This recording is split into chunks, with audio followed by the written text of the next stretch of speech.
Before she became a ghost, Morayo stood in line under the sun and felt nothing. Not tired, not angry, not excited. Just empty. My name is Patience, and this story is not about fear, or curses, or death. It is about love that refused to let go. The NYSC camp was loud. People laughed too much. People complained too loudly. People formed friendships too quickly, as if silence scared them. Morayo said nothing.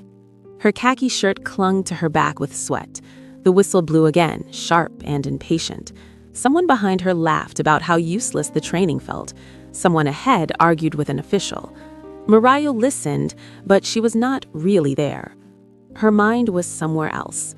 It had been there for weeks now, since the day she found out her mother had lied to her. Not a small lie, not the kind you forgive easily, a life-sized lie. Her father was not dead. That was what her mother had always said. That was what Morayo grew up believing. He died before you were born, her mother used to say, and Morayo believed it. Until she didn't. She found out by accident, a careless phone call, a name that should not exist, a pause too long to ignore.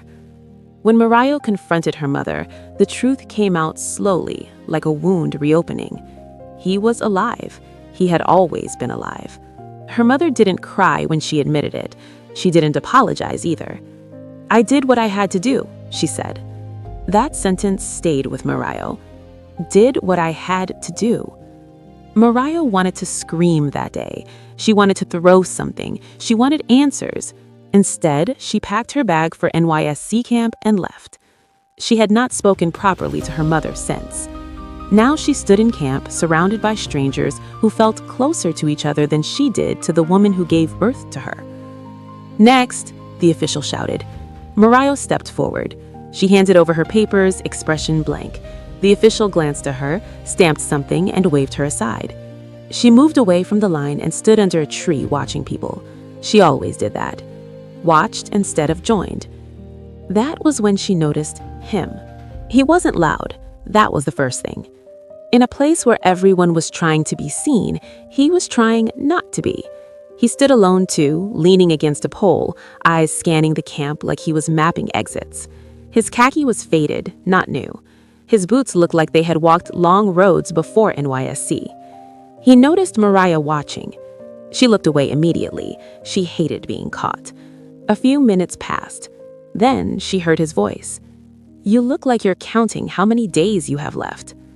Morayo turned slowly.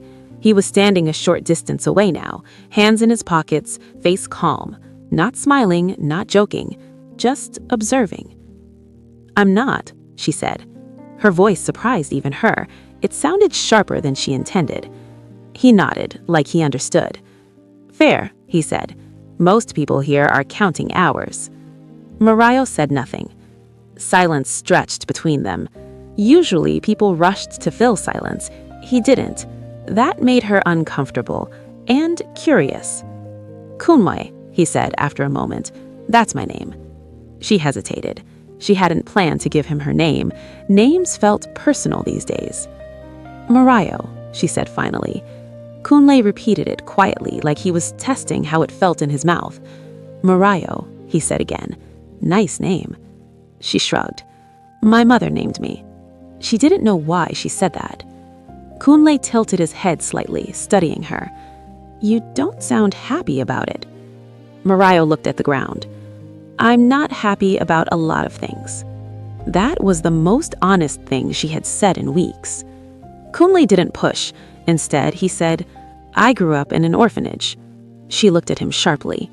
"I didn't ask." "I know," he said. "I just talk like that sometimes." She almost laughed. Almost. "Do you know your parents?" she asked before she could stop herself. Kunle shook his head. No names, no stories, just guesses. He said it lightly, but Morayo heard the weight underneath. "Does it bother you?" she asked. "Some days," he replied. "Other days it feels easier not knowing." Morayo swallowed. "Knowing can hurt," she said. Kunle looked at her properly now.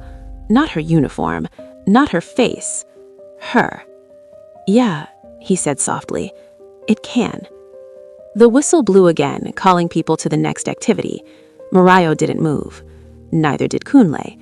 They stood there, two strangers in the middle of noise, sharing a quiet that felt heavier than words. I should go, she said. Me too, he replied. She turned to leave. After a few steps, she stopped. She didn't know why. Maybe it was the way he listened. Maybe it was the way he didn't try to fix anything.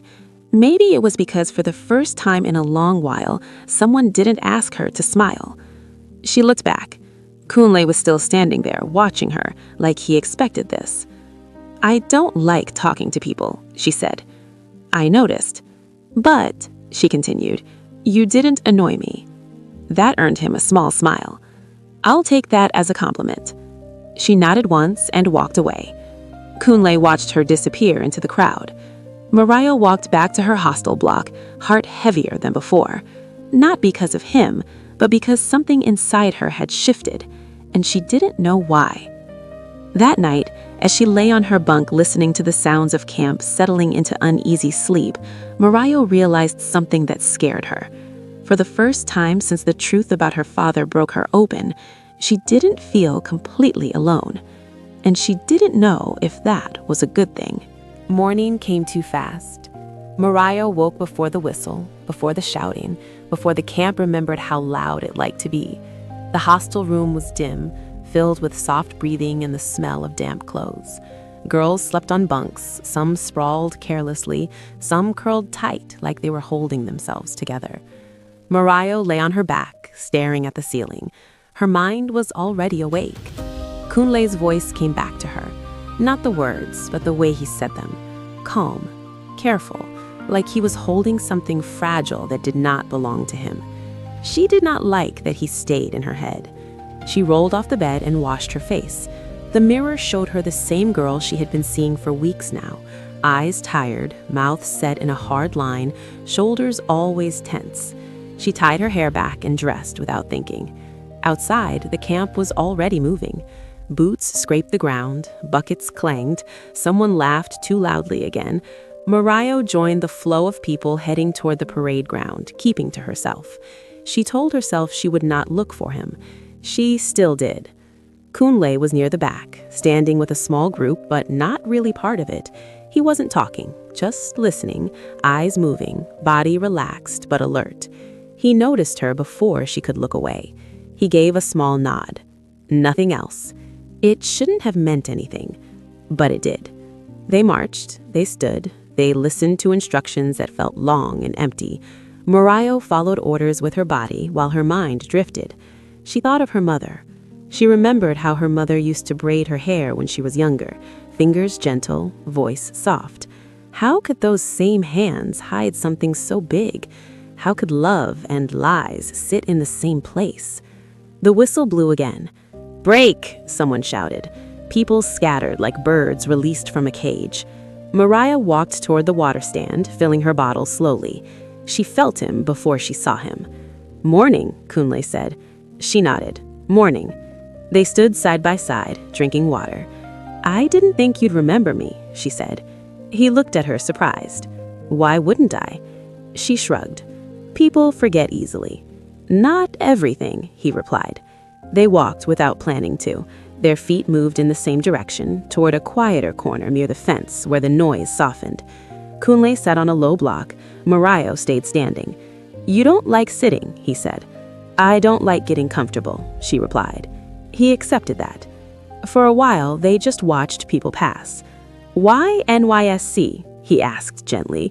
"You don't seem like someone who wanted to be here." Morayo exhaled slowly. "I needed to leave home," she said. "That bad?" She nodded. "My mother lied to me my whole life." Kunle didn't interrupt. "My mother told me my father was dead. He's not. He's alive, and she knew." Silence sat heavy between them. "That's a lot," Kunle said finally. "She said she did what she had to do," Morayo said, her voice tight, as if that makes it okay. Kunle looked down at his hands. "I don't know my parents, but sometimes I think Maybe that saved me from disappointment. Morayo looked at him then. You don't wonder about who they are, why they left? All the time, he admitted, but wondering doesn't answer anything. She nodded slowly. They were quiet again. The sun climbed higher, the camp grew louder. Morayo felt something strange, not peace, but less noise inside her chest. Do you ever get tired of being strong? She asked suddenly. Kunle smiled sadly. I don't know how to be anything else. She sat down beside him. That surprised both of them. My mother always said strength means silence, but silence can hurt. Yes, it can. She looked at him. Why are you so calm? He chuckled softly. Because if I let myself feel everything at once, I'll fall apart. Morayo understood that too well. That afternoon, they were assigned to kitchen duty together. It wasn't planned, it just happened. They washed plates side by side, hands moving in warm, soapy water. Sometimes their fingers brushed. Neither reacted. I used to wash plates for money, Kunle said casually, at a roadside joint. Morayo glanced at him. Really? Yeah, night shifts, long hours, no complaints allowed. How did you survive? He said, I learned to observe. People show you who you are when they think you don't matter. Morayo smiled faintly. I think I learned that too. By evening, the sky turned orange and tired. They sat on opposite ends of the same bench during evening assembly, not talking, not pretending not to notice each other either. When it ended, Morayo stood. I should go, she said. Kunle nodded. Same. They walked a short distance together, then stopped. This doesn't happen often, Morayo said quietly. What? Kunle asked. Me talking. Me staying. He looked at her carefully. I won't force it. If you disappear tomorrow, I'll understand. Morayo felt something twist in her chest. I won't, she said. She didn't know why she was sure. As she walked away, she felt his eyes on her back. Not heavy, not demanding, just present. That night, Morayo lay in bed again, listening to the sounds of the hostel. For the first time since the truth shattered her world, she cried. Not loudly, not dramatically, just quiet tears sliding into her pillow. And strangely, she did not feel weak. She felt seen. Somewhere across the camp, Kunle was awake too, staring at the ceiling, wondering how someone so quiet could carry so much pain. Neither of them knew it yet, but something fragile had begun, and once begun, it would not leave them easily. The city did not sleep the way villages slept. Even inside NYSC camp, Morayo could hear it. Distant horns, a generator coughing somewhere beyond the fence, music drifting from a street she could not see. Lagos breathed differently at night. Loud, restless, always moving like it was afraid of stopping. Morayo lay on her bunk, eyes open. Sleep refused her. Her roommates talked softly, laughter rising and falling. Someone complained about food, someone else complained about home. Someone prayed quietly. Morayo stared at the metal frame above her head. Her chest felt tight. Not pain exactly, more like pressure. Like she was holding something heavy inside and had nowhere to drop it. She turned on her side and hugged her pillow. Her mother's voice came back again. I did it to protect you. Protect you from what? From the truth? She remembered the day she found out, the careless way it slipped out, the silence that followed, the look on her mother's face when she realized she could not take the words back. Her father was not dead. He had never been. Morayo swallowed hard. She didn't even know his face. Did he think of her? Did he know she existed, or had she been erased from his life as easily as she had been erased from the truth? Her eyes burned. She pressed her face into the pillow to stop the tears. The next day dragged. Orientation activities felt heavier than usual. The sun was sharp. The ground felt hard under her boots. Morayo followed instructions like a body without a heart. During a break, she sat alone under a tree, back against the trunk, watching leaves shake in the heat. She felt someone approach before he spoke. You always choose quiet places, Kunle said. She didn't look up. Noise makes my head worse. He sat nearby, leaving space between them. Same, he said. They didn't talk for a while. Morayo traced patterns in the sand with the tip of her boot. Did you ever wish your parents lied to you? She asked suddenly. Kunle looked at her. About what? About being there, she said. About loving you. He thought for a moment. No, he said. I think lies hurt more when they wear love's face. Morayo's throat tightened. That's exactly it, she whispered. She looked up at him then, really looked. You grew up without parents, she said. How did you not become bitter? Kunle smiled, but it didn't reach his eyes. Oh, I did. I just learned how to hide it. Something in his honesty cracked a door inside her. I used to think my mother was my safest place, Morayo said. Now I don't know where safe is. Kunle nodded slowly. Safe changes. Sometimes it becomes a person. Sometimes it becomes a moment. She absorbed that. Later that afternoon, they were assigned to a lecture hall session. The hall was crowded, hot, restless. Morayo sat beside Kunle, arms folded, jaw tight. The speaker talked about service, about nation building, about sacrifice. Morayo heard none of it. Her breath started to feel shallow. The walls felt closer. Her leg bounced without her noticing. Kunle leaned slightly toward her. You okay? He asked quietly. She shook her head. I need air, she said, voice low. They slipped out together. Outside, the sun had begun to soften. Shadows stretched long. Morayo leaned against the wall, breathing hard. I hate feeling like this, weak, out of control. Kunle stood close but didn't touch her. This isn't weakness, he said. This is your body asking you to listen. She laughed bitterly. It's been screaming for years. He hesitated, then spoke carefully. When I was younger, he said, I used to pretend I was fine because no one asked how I felt. After a while, pretending became normal. Morayo's eyes filled. That's what scares me, she said, that I'll get used to being broken. Kunle shook his head. Broken things still work, they just work differently. That did it. The tears came. Not loud, not dramatic, just steady. Morayo turned away, ashamed. I'm sorry, she said. I don't do this. Kunle stepped a little closer. You don't have to apologize, he said. You're allowed to fall apart. Her shoulders shook. I don't know who I am anymore, she whispered. Everything I believed feels fake. Kunle didn't rush her. I know who you are, he said. She looked at him, surprised. You're someone who survived a truth that shattered her, he continued, and you're still standing. Her tears slowed. She wiped her face with the back of her hand. You don't even know me, she said. I know enough, he replied. You listen more than you speak. You carry pain quietly, and you don't pretend to be okay. Morayo let out a long breath. For the first time in weeks, she felt lighter, not healed, just less alone. That evening, rain fell suddenly, heavy, loud. They stood under a small shelter with other corps members, watching water flood the ground. Morayo loved rain. It drowned thoughts. Kunle glanced at her. You smile when it rains. She didn't realize she was smiling. My father, she stopped herself. The word felt strange on her tongue. My mother used to say rain cleans memories, Morayo corrected. I don't think it does, but it helps.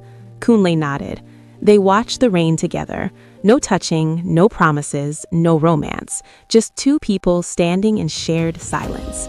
Later, as they walked back to their hostels, Kunle slowed. Morayo, he said. She turned. Thank you for trusting me today, he said. I won't misuse it. She studied his face. I know, she said, and she meant it. As she entered her hostel that night, Morayo realized something quietly terrifying. She was starting to care. Not in a way she understood, not in a way she was ready for, but in a way that made the world feel slightly less heavy, and that scared her almost as much as being alone. NYSC camp had a way of forcing people into patterns. Wake up, cue, march, listen, eat, repeat. Most people complained about it. Morayo found comfort in it. Routine gave her something her life no longer had: structure. Every morning, she woke before the whistle. She washed her face with cold water and stood by the window for a few seconds, watching the camp slowly come alive. Every morning, she told herself the same thing: just get through today. And every morning, without planning it, she saw Kunle. Sometimes it was by the water stand, sometimes near the notice board, sometimes across the parade ground. Never arranged, never forced, just consistent. They didn't greet loudly, they didn't wave, just a nod, a look that said, "I see you." That was enough. By the fourth day, people had started forming groups. Friendships moved fast in camp, too fast. People shared life stories like they were trading snacks. Morayo stayed out of it. During lunch one afternoon, a girl dropped her tray beside Morayo without asking. "Why are you always alone?" the girl asked bluntly. Morayo looked up, surprised. "I'm not," she replied calmly. The girl laughed awkwardly and walked away. Morayo exhaled. She picked at her food, appetite gone. "You handled that well." She didn't have to look up to know it was Kunle. "I didn't. I just didn't want to explain myself." He sat across from her. "You don't owe anyone explanations." She studied him. "You say things like you've learned them the hard way." He smiled faintly. Most useful lessons are hard-earned. They ate quietly. Morayo noticed something then. She ate more when he was around, not because she was hungry, because she felt less tense. That realization unsettled her. That evening, camp lights flickered on as the sky darkened. The city hummed beyond the fence, alive and distant. Morayo sat on the concrete step outside her hostel, knees pulled to her chest. She heard footsteps. Kunle stopped a few feet away. "Do you mind?" he asked. She shook her head. They sat in silence, watching shadows move across the ground. "You don't like noise, but you don't like being alone either." She glanced at him. "Is that an observation or a diagnosis?" He smiled faintly. "Just paying attention." Morayo sighed. "I don't know what I like anymore. Everything feels unstable." Kunle nodded slowly. "When you lose something you thought was solid, everything else shakes." She pressed her lips together. "My mother still calls.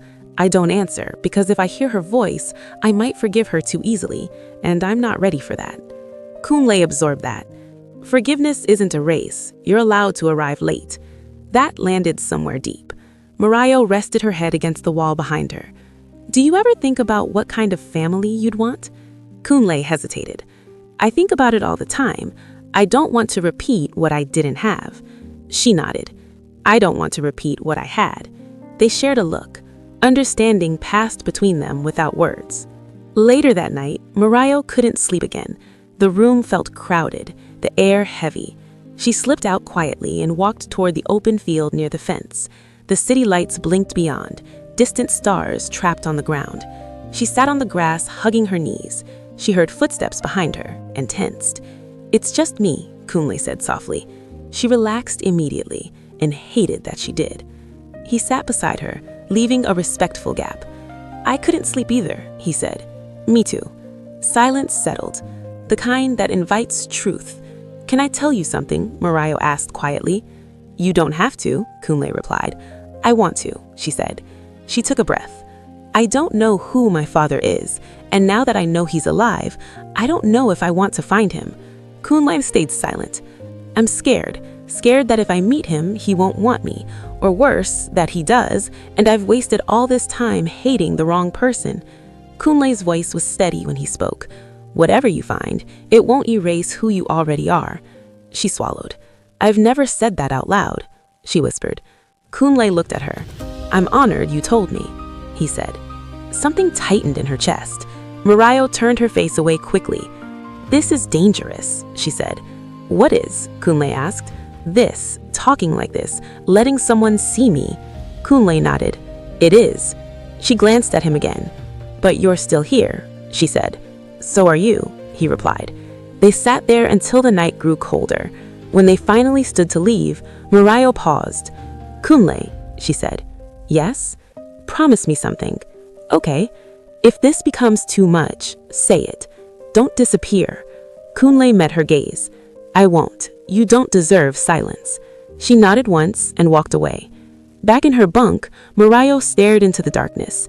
Her heart felt heavier, but not in a painful way, in a way that warned her, some connections change you, and once changed, you cannot go back.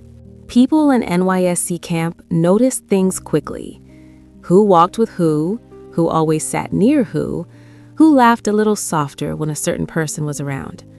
Morayo noticed the looks before the whispers started. At first, it was subtle. A pause when she approached, a glance held a second too long, a smile that didn't quite reach the eyes. She tried to ignore it. She had always lived like that, ignoring things that wanted her attention. But it became harder when someone said it out loud. You and that guy, a girl in her hostel said one afternoon, tying her boots, you're always together. Morayo looked up slowly. We're not, she replied. The girl raised an eyebrow. You don't have to deny it. Everybody can see. Morayo felt her chest tighten. There's nothing to see, she said, voice firm. The girl shrugged. Just saying. But Morayo couldn't shake the feeling afterward. That evening, she found Kunle sitting alone near the fence, sketching something in a small notebook. You draw? She asked. He looked up, surprised. Sometimes, when my head is full. She sat beside him without thinking. People are talking, she said quietly. Kunle closed the notebook. About us? He asked. She nodded. He sighed softly. I wondered when that would start. It bothers me, Morayo admitted. I don't like being misunderstood. Kunle looked at her carefully. Are we misunderstood? He asked gently. The question hung between them. Morayo didn't answer immediately. I don't know, she said finally. That's what scares me. Kunle nodded. Then we take it slow. No rush, no labels. She relaxed a little. I like that, she said. The next few days felt different. Not worse, just charged. They still talked, still shared quiet moments, but Morayo became aware of things she hadn't before. How Kunle listened when she spoke, how his laughter softened around her, how he never interrupted her thoughts. And she noticed how often she looked for him now. That realization unsettled her. She had promised herself she wouldn't need anyone, yet here she was measuring her days by shared moments. One afternoon, during group work, Morayo sat with other core members while Kunle worked with another group. She told herself it didn't matter. Then she saw a girl lean closer to him, saw the girl laugh too hard at something he said. Morayo's jaw tightened before she could stop it. Why does this bother me? She asked herself. She forced her attention back to her group, but her thoughts drifted. That evening, she found Kunle again. You were busy today, she said, trying to sound casual. He smiled. Group work, you know how it is. She nodded. You okay? He asked. Yes, she lied. He studied her face. No, you're not, he said gently. Morayo exhaled sharply. I don't like this feeling, she admitted. It makes me feel small. What feeling? Kunle asked. She looked away. Like I could lose something I never claimed. Kunle was quiet for a long moment. Morayo, he said carefully, I'm not going anywhere. She looked at him then, eyes searching. You don't know that, she said. People leave. They always do. Kunle felt that truth too deeply to argue. I can't promise the future, but I can promise honesty. She nodded slowly. That's enough, for now. Later that night, Morayo sat alone on her bunk, staring at her phone. She thought about calling her mother. She didn't. Instead, she typed a message to Kunle. Thank you for not making things complicated. A reply came almost immediately. Thank you for trusting me. She stared at the screen for a long time. Something warm spread through her chest, and something else too. Fear, because warmth could disappear, and she wasn't sure she could survive another loss. The next morning, Morayo woke with a strange heaviness, a feeling that something had shifted. She didn't know what yet, but she knew this. Whatever Morayo and Kunle were becoming, other people had noticed. And once something is seen, it can no longer hide. Time did not stop after NYSC. It never does. It moved forward quietly, the way water moves under a bridge, unseen, unstoppable. Morayo and Kunle left camp like everyone else, carrying certificates, bags, and things they could not name. The city swallowed them again, loud and impatient. But something between them had already learned how to survive noise. They did not promise anything when they left. No dramatic goodbyes, no vows, just a long look at the gate as they parted ways, and a soft understanding that whatever they were becoming did not need announcement. They stayed in touch. At first, it was occasional. How are you settling in? Did you find a place? Did you eat? Small messages, ordinary words, but ordinary things, repeated, become roots. Months passed. Kunle found work where he could, contract jobs, long hours, pay that came late but came honestly. He learned the city again, this time not as a struggling orphan, but as a man building something with his own hands. Morayo returned to her mother's house. The first night back was hard. Her mother stood in the kitchen, stirring soup like nothing had happened, like years had not cracked something open between them. They spoke carefully at first, about food, about traffic, about neighbors, everything except the truth. Until one evening, Morayo could not hold it anymore. "Why didn't you tell me?" she asked quietly. Her mother's hand froze mid-stir. "I was afraid," her mother said. "Of what?" Morayo asked. "Of losing me, or of being honest?" Her mother turned slowly. "I was afraid you would hate me," she said, "and I was afraid you would go looking for him." Morayo's chest tightened. "Why?" she asked. Her mother did not answer immediately. "Because some doors," she said finally, "are easier to close than to explain." That night, Morayo cried like she had not cried in years. Not from anger, from exhaustion, from carrying questions too long. Forgiveness did not come immediately, but it came, slowly, in pieces, in shared meals, in quiet mornings, in the realization that her mother was flawed, not cruel. Morayo forgave her, not because the lie was small, but because holding on to it was destroying her. She did not look for her father, not yet. Some truths needed distance before they could be faced. Kunle noticed the change in her. "You sound lighter," he said one evening on the phone. "I am," Morayo replied. "I finally let something go." "I'm glad," he said. "You deserve peace." She smiled at the ceiling of her room. "So do you," she said. They met again months later, not by accident this time. Kunle stood waiting outside a small cafe, hands in his pockets, older somehow, thinner, stronger. Morayo stepped out of a bus and saw him. For a moment, she couldn't move. He turned. Their eyes met. Everything else faded. They didn't rush. They walked toward each other slowly, like they were afraid sudden movement might break the moment. "Hi," Kunle said. "Hi," Morayo replied. That was all. They sat inside the cafe for hours, talking about everything and nothing. Work, family, dreams that still felt uncertain. At some point, Morayo realized she was laughing freely. That scared her. "You're quiet," Kunle said gently. She looked at him. "I'm happy, and that makes me nervous." He nodded. Happiness can feel dangerous when you've known loss. They didn't touch, but when they stood to leave, their hands brushed. Neither pulled away. That was how it began. Years passed. Not loudly, not dramatically. They moved into a small apartment together. They argued about chores, they shared meals late at night, they learned each other's moods. Morayo learned that Kunle went silent when overwhelmed. Kunle learned that Morayo needed space when hurt. They were not perfect, but they were honest. Love came quietly.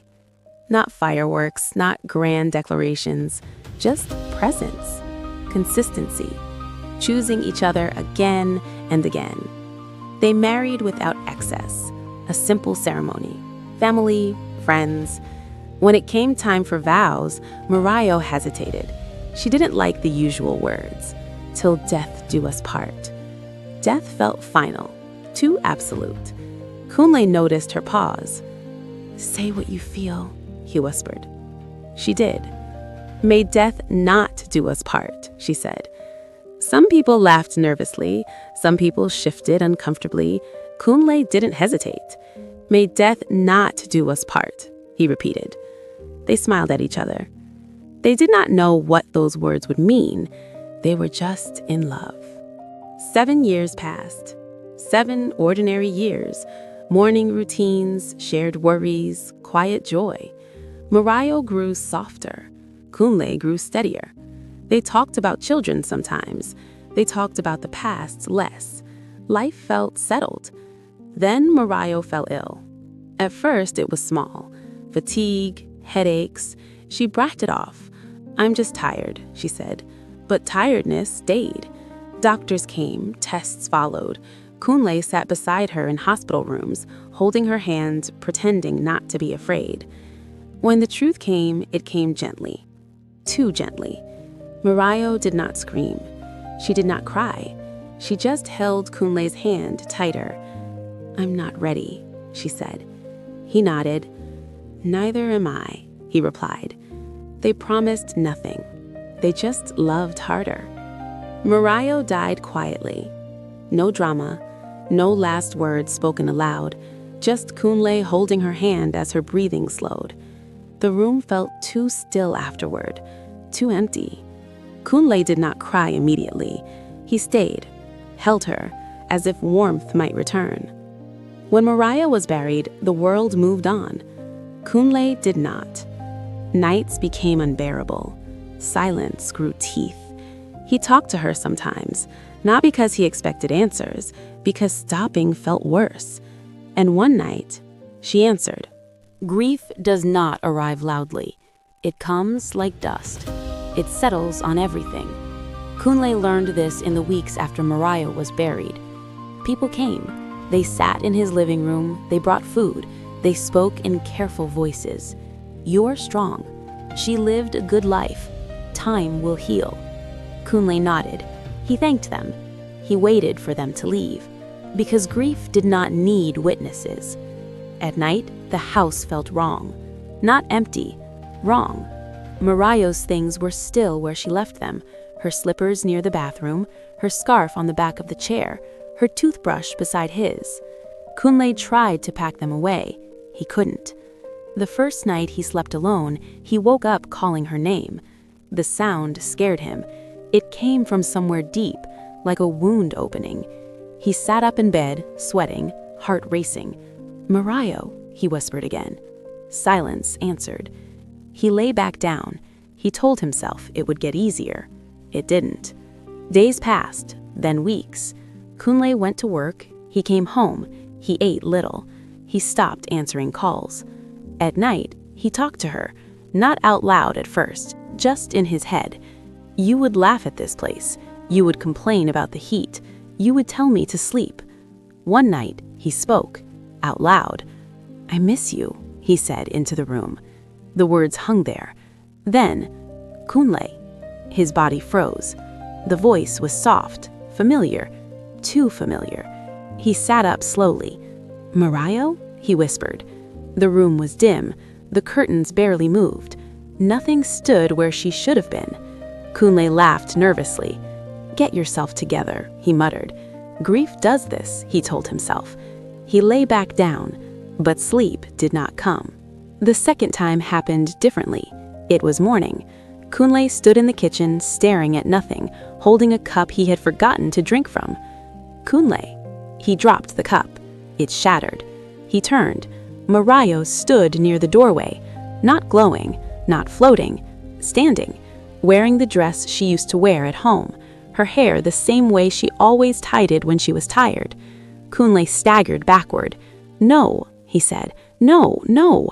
She looked at him gently. "I'm here," she said. He pressed his back against the wall. "This is not real," he whispered. "I'm imagining you." She stepped closer.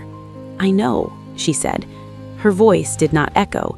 It did not sound hollow. It sounded normal. "Please," Kunle begged. "Please don't do this to me." She stopped in front of him.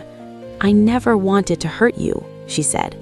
Kunle slid down the wall and sat on the floor. Tears came then. Real tears. Ugly ones. "I watched you die," he said. I buried you." "I know," Morayo replied. "How can you be here?" he asked. She did not answer. Instead, she knelt in front of him. Her hand reached out. Kunle flinched. Then her fingers touched his cheek. Warm, solid, real. Kunle gasped. His breath broke. "You're warm," he said. Morayo leaned forward and kissed him. Not like a ghost, not like a memory, like a wife. Kunle's mind collapsed under the weight of it. When he opened his eyes again, he was alone. The kitchen was quiet. The broken cup lay where it fell. His cheek still felt warm. Kunle did not tell anyone. He couldn't. How do you explain that the woman you buried kissed you goodbye? He stopped sleeping. He waited, and she came again. Not every night, not on command. Sometimes she sat beside him while he watched the wall. Sometimes she spoke. Sometimes she just watched him. She never explained why she was there. She never spoke of heaven. She never spoke of death. Only of him. "I didn't want you to be alone," she said once. Kunle covered his face. "I'm losing my mind," he whispered. She shook her head. "You're grieving and loving." One afternoon, there was a knock at the door. Kunle almost didn't answer, but the knock came again. When he opened the door, an older man stood outside. He wore a simple shirt. His eyes were tired, but familiar. "Kunle," the man said slowly. "My name is Adewale." Kunle frowned. "I don't know you." Adewale nodded. "That makes sense," he said. He swallowed. "I am Morayo's father." Kunle's chest tightened. They sat. The silence between them was heavy. "I didn't know how to find her," Adewale said. "By the time I did, it was too late." Kunle clenched his hands. "She forgave you," he said. Adewale looked up sharply. "You talked about me?" "Yes," Kunle said. "She carried it for a long time." Adewale's eyes filled. "I came to see her grave, to say what I never said." Kunle nodded. She would have liked that. That night, Morayo appeared again. She stood quietly while Kunle told her about her father. She listened. Then she smiled. "I know," she said. Kunle looked at her. "You know?" "He came to the grave today," she replied. Kunle's stomach dropped. "How do you know that?" She did not answer. Only she reached for his hand and held it. Outside, the night deepened. Inside, Kunle sat between two worlds, one that had taken her and one that refused to let her go. And somewhere in that space, love was doing something it had never done before. Morayo began to come more often. Not every night, but enough that Kunle stopped asking himself if she was real. The question changed. It was no longer, "Is this happening?" It became, "How long will this last?" They sat together in the living room one night, the lights off, the city humming softly outside the windows. Kunle leaned back on the couch. Morayo sat beside him, her knees drawn close to her chest like she used to do when she was thinking. "You don't look at me the same way," she said quietly. Kunle turned to her. "How should I look at you?" She smiled faintly, "Like I might disappear." His throat tightened. "I'm afraid to blink," he admitted. "I'm afraid if I look away, you won't be there again." She reached for his hand. "I don't want you to live like that." "I don't know how else to live," he replied. Silence stretched between them. Not awkward, heavy, full. "You shouldn't be here," Kunle said eventually. Morayo nodded. "I know." "You died," he continued, his voice steady but fragile. "I held your hand when you stopped breathing." She lowered her eyes. "And yet," she said, "here I am." Kunle rubbed his face. "Why?" he asked. "Why me?" Morayo thought for a moment. Then she said, "Because you loved me when I was alive." "That can't be enough," he replied. "It is," she said softly, "for some things." Kunle laughed bitterly. "So what now?" he asked. "Do I pretend this is normal?" "No," Morayo said. "You live." "And you?" he asked. She hesitated. "I stay, as long as I can." That word "can" hung in the air. Kunle stood and walked to the window. "People will notice," he said.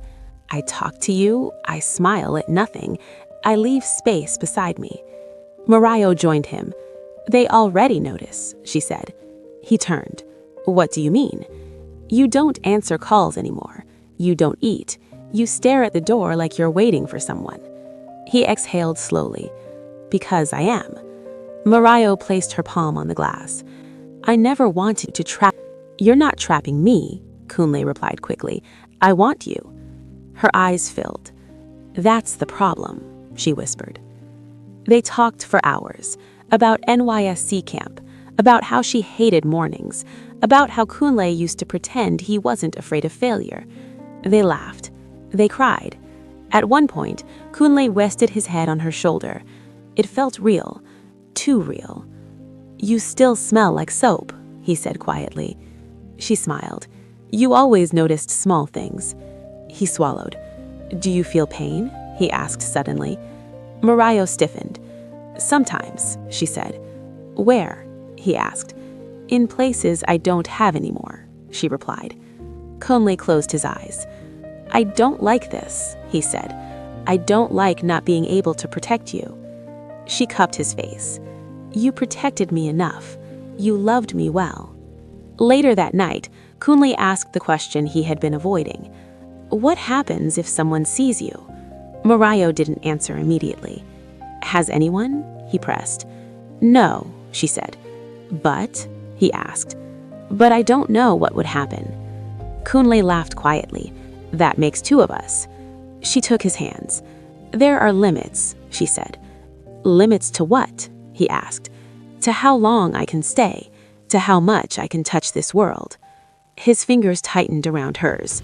Who decides that? She shook her head. I don't know. Kunle lay in bed later, staring at the ceiling. Morayo sat on the edge of the bed, watching him. Do you regret loving me? She asked. The question cut deep. No, he answered instantly. Never. Even now? She asked. Especially now, he replied. She nodded. I needed to hear that. He turned to her. What are you afraid of? He asked. She looked down. That you will choose to move on, and I will have to let you. His chest ached. I don't know how, he said. She reached down and pressed her forehead to his. Then don't rush, she whispered. Outside, the night passed quietly. Inside, love did what it always does. It stayed, even when it shouldn't, even when it hurt, even when it was no longer meant to belong to the living. Kunle stopped cooking for himself. At first, he didn't notice it. Food simply appeared. The smell came before the hunger. Stew simmering softly in the kitchen, rice already washed and waiting. Soup stirred slowly, carefully, like someone who had all the time in the world. One evening, Kunle walked into the kitchen and froze. Morayo stood there, barefoot, calm, tying her wrapper the same way she used to. She was stirring a pot. Morayo, he said slowly. She looked over her shoulder and smiled. You were going to forget to eat again, she said. His heart began to race. You cooked? He asked. She nodded. I remembered how you like it, she said. Not too spicy, extra crayfish. Kunle swallowed. You said you couldn't touch things for long, he said. I didn't say I couldn't try, she replied. He watched her serve the food. The spoon clinked against the plate. The sound was real, too real. That night, he ate properly for the first time in weeks, and when he slept deeply. After that, things changed. Morayo became part of his days. She woke him up early. She reminded him of meetings. She told him which calls to answer and which ones to ignore. At first, Kunle thought it was coincidence. Then he started noticing patterns. Every time he listened to her, something went right. Every time he didn't, something went wrong. Kunle had always had people around him, friends, business partners, old connections from school. But Morayo began to frown whenever certain names came up. Don't meet him, she said one afternoon. Why? Kunle asked. He doesn't wish you well, she replied. Kunle laughed. You don't even know him. She looked at him. I know his intention, she said quietly. Kunle ignored her.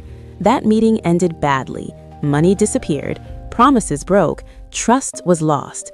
Morayo didn't say, I told you so. She never did. She only held his hand that night and said, "Next time, listen." Another time, she woke him suddenly in the middle of the night. "Get up," she said urgently. Kunle sat up, confused. "Why?"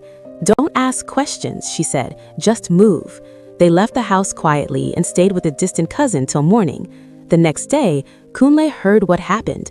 Armed robbers had broken into the building. The flat directly opposite his was attacked. 2 people were injured. Kunle sat down slowly when he heard the news. That night, he looked at Morayo with fear and gratitude mixed together. "You saved me," he said.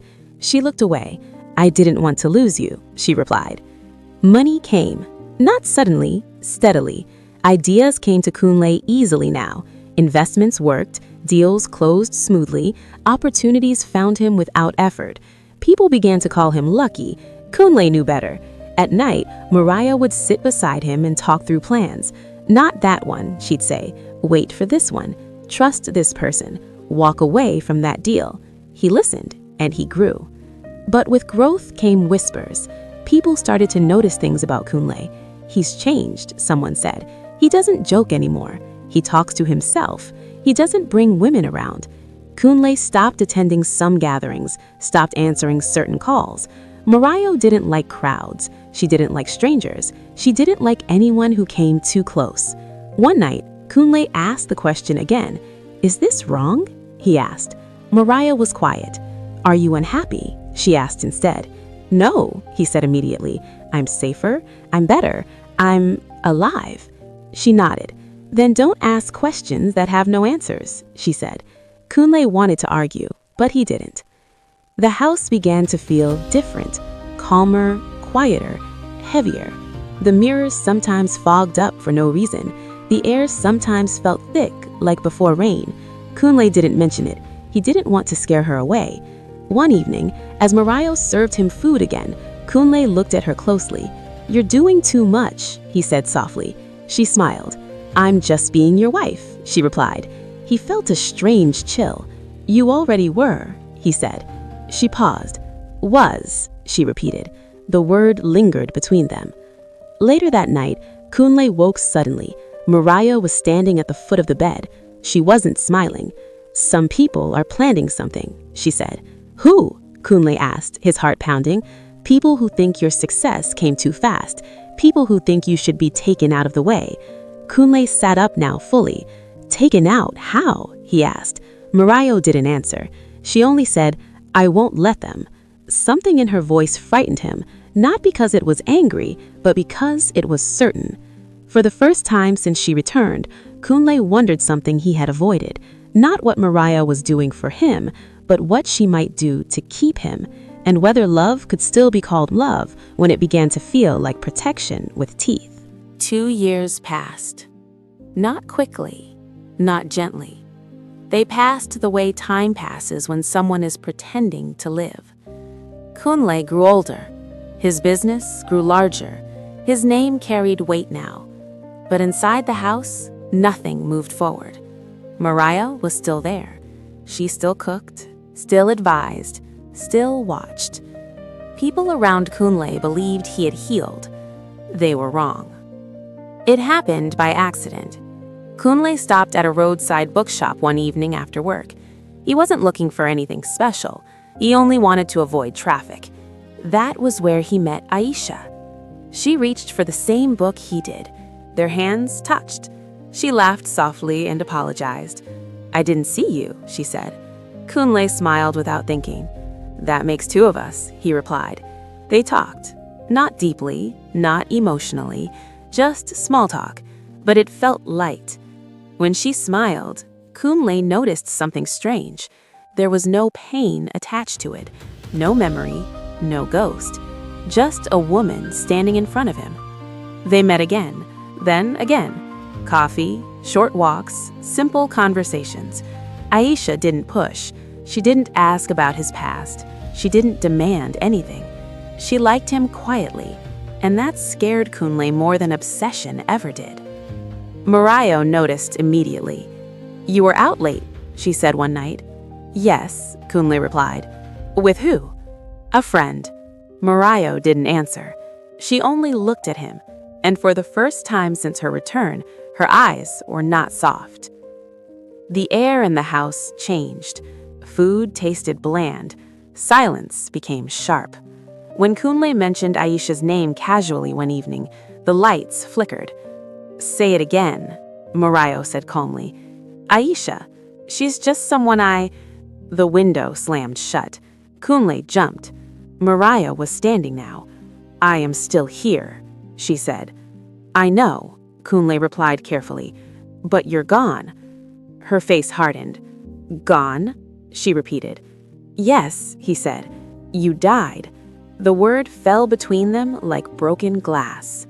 That night, Kunle woke up to the sound of the door locking. Click. Then another. Click. He got out of bed and tried the handle. It wouldn't move. "Morayo?" he called. Her voice came from everywhere. "You're not going anywhere tonight." Kunle's chest tightened. "You locked me in?" "I kept you safe," she replied. "From what?" he asked. "From leaving me." The walls felt closer. Kunle paced. "Morayo, this isn't love," he said. "You said you would never leave me," she replied. "I said that when you were alive." Silence followed. Then she spoke again, quieter this time. "And I believed you." The next morning, the doors opened. Morayo was calm again. She acted as if nothing had happened. She served him breakfast. "You need to eat," she said. Kunle stared at the plate. For the first time, he pushed it away. "I'm seeing her again," he said. Morayo's hand tightened around the spoon. "She is temporary," she replied.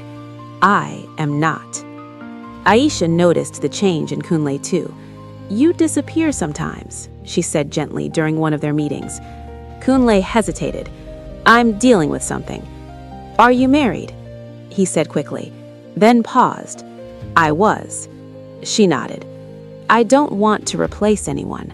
I just want a chance." Kunle felt something break inside him. That night, Morayo didn't hide her anger. The mirrors cracked slightly. The air turned cold. "She wants your life," Morayo said. "She wants my future," Kunle replied. "And what about me?" Morayo asked. Kunle didn't answer. He couldn't. The next day, Aisha didn't show up. Her phone was off. Kunle waited and waited. Fear crawled into his chest.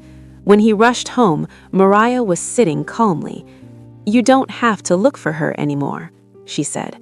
Kunle's heart stopped. "What did you do?" he whispered. Morayo stood up slowly. "Nothing you can prove," she replied. Kunle realized something then. Morayo didn't just love him, she owned him. And love that refuses to let go does not fade quietly. It tightens. That night, Kunle stood at the window staring into the dark. For the first time, he was afraid of the woman he loved. And for the first time, he understood the truth he had been avoiding. Morayo did not come back to be with him. She came back to keep him, at any cost. Kunle did not sleep that night. Not because Morayo was angry, not because he was afraid, but because he still loved her. That was the problem. He sat on the edge of the bed, his elbows resting on his knees, his head bowed. The house was quiet again, too quiet, like it was holding its breath. Morayo stood near the window. She was not angry now. She looked tired. "Why do you look at me like that?" she asked softly. Kunle raised his head. "Like what?" "Like I'm a stranger." He swallowed. "Because sometimes you scare me." Morayo turned slowly. Her eyes softened immediately. "I would never hurt you," she said. "You know that." Kunle nodded. "I know," he replied. And that was the truth. She had never hurt him. Not once. Morayo walked closer and sat beside him on the bed. When she touched his arm, it was warm, real. "I waited for you," she said quietly, "even after death." Kunle closed his eyes. "I didn't ask you to come back," he whispered. "I didn't ask to die," she replied. Silence followed. Heavy. Honest. I loved you when I was alive, Morayo continued. I love you now. Kunle looked at her. And I still love you, he said. Saying it hurt, but lying would hurt more. Morayo smiled then, a real smile. That's all I wanted to hear. For a moment, everything felt normal again. They talked about small things, the old days, how she used to complain when he stayed out late, how she laughed when he burned rice. Kunle laughed too, and for a few minutes he forgot she was dead. But love does not erase truth. Kunle stood up suddenly. This can't continue, he said. Morayo's smile faded. What do you mean? You're not supposed to be here, and I'm not supposed to live like this. Like what? She asked. Like I belong to the past. Her eyes darkened. I am not the past, Kunle said gently, even if I still love you. Morayo stood up as well. So you want to replace me? No, Kunle said quickly. I want to live. She stared at him. Without me? He didn't answer. Morayo's voice trembled for the first time. I protected you, she said. I helped you build your life. I kept you alive when people wanted you dead. I know, Kunle replied. I stayed when others left. I came back when I should have moved on. I know, he repeated. Then why is that not enough? She asked. Kunle's chest tightened. Because love shouldn't be a prison. Morayo turned away. Her shoulders shook slightly. Kunle reached for her instinctively. She pulled back. You promised me forever. I didn't know forever would look like this. The room grew cold again. Not violently, just enough to remind Kunle of what she was. Morayo's voice dropped slowly.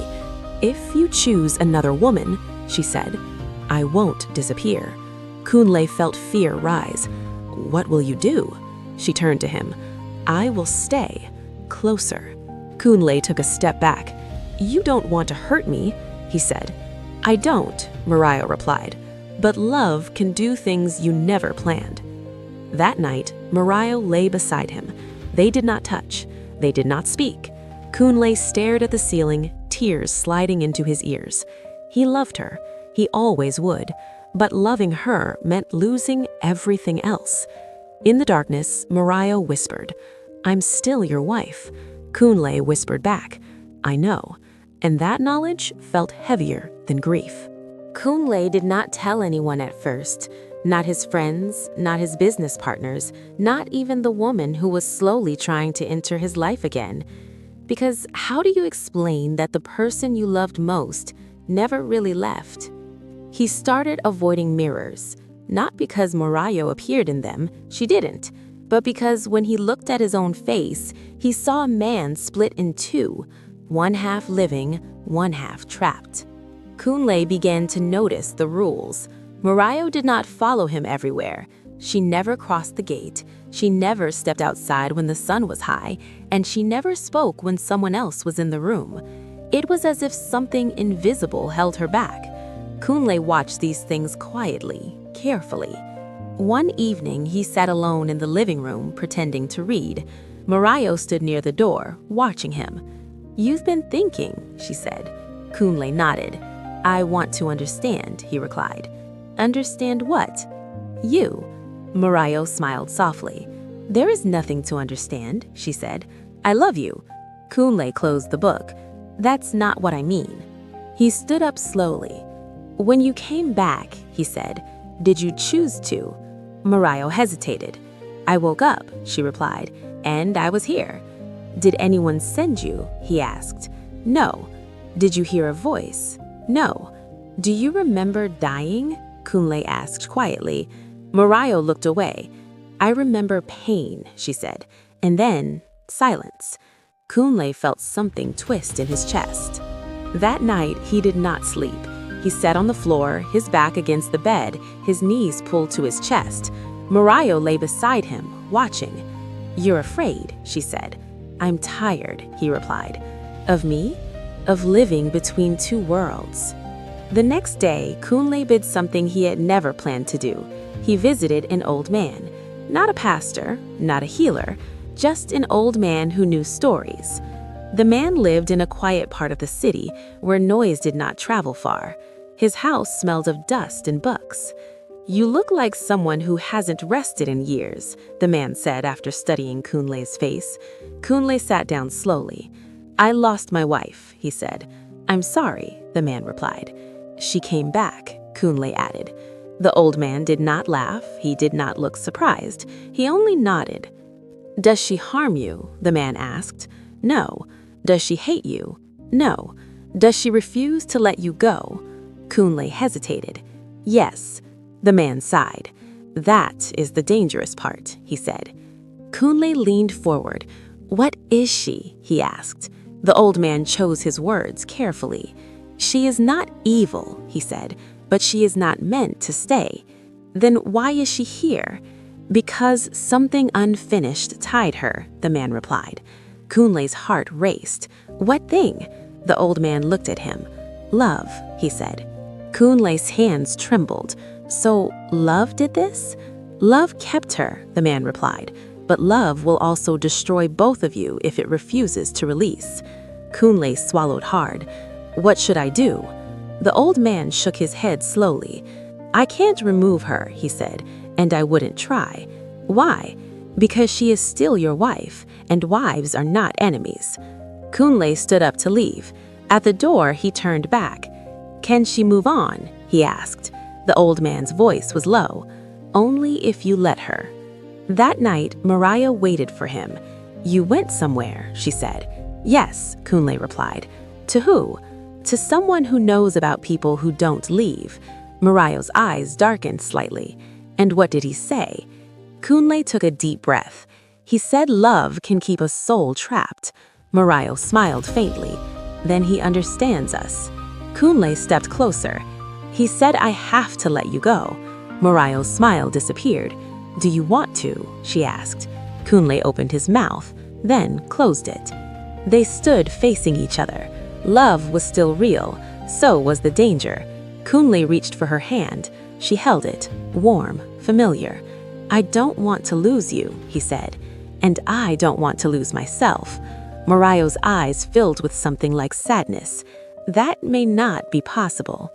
That night, for the first time since her return, Morayo did not stay beside him. She stood by the door instead, watching, waiting, as if she was afraid of what the next choice would bring. Morayo did not appear that night. Kunle woke up alone. The space beside him was empty, cold, and unbearably quiet. For the first time since her return, he felt something worse than fear. He felt absence. He walked through the house slowly. Living room, kitchen, bathroom, nothing. "Morayo?" he called. No answer. His heart tightened. He sat on the floor, his back against the wall, and waited.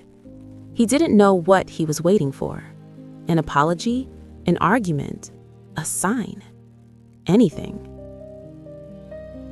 When she finally appeared, it was close to dawn. She stood at the doorway, faint, like a reflection that might disappear if he blinked too hard. "You were going to leave me," she said quietly. Kunle stood up immediately. "No," I replied. "I was trying to save us." Morayo smiled sadly. "You can't save something that has already ended." She walked closer, slower than usual. Kunle noticed something was different. Her presence felt lighter, less solid. "Are you okay?" he asked. She nodded. "I remembered something," she said. "What?" "The day I died." Kunle froze. "You never talked about it." "I didn't want to," she replied, "but I remember now." She sat on the chair opposite him. "I was afraid," she said, "not of death, of leaving you unfinished." Kunle felt tears rise. "I was always afraid of losing you," he said. "And I was afraid of you moving on," she replied. They looked at each other. Two people still in love, separated by something neither of them could change. "I thought staying would protect you," Morayo said, "but all I did was keep you stuck." Kunle shook his head. "I wanted you here," he said. "I know. That's why I stayed. Silence settled between them. Not heavy, honest. Morayo stood up. I can feel it now, she said softly. Feel what? Time, she replied.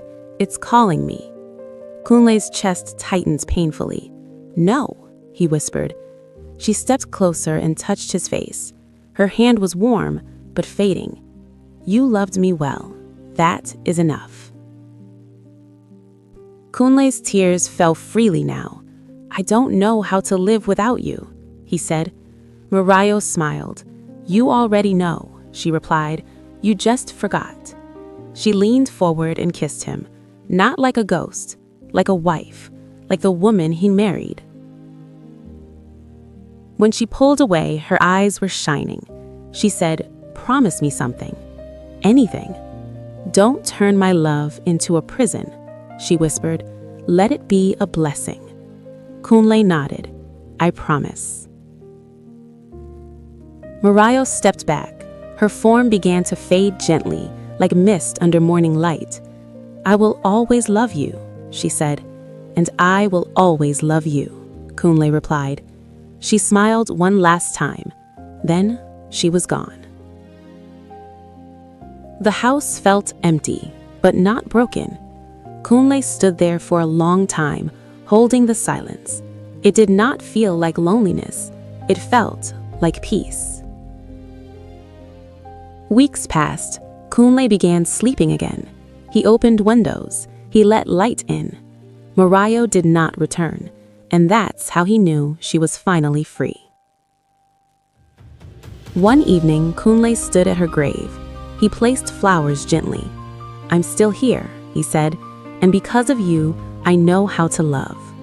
The wind moved softly through the trees, not answering, just listening. Before she became a ghost, she was his wife, and after she was gone, she remained his story, not haunting him, not holding him back, but walking quietly beside him as a memory that would never die. Thank you for watching this story. If you enjoyed it, please give it a like, share your thoughts in the comments, and don't forget to subscribe for more.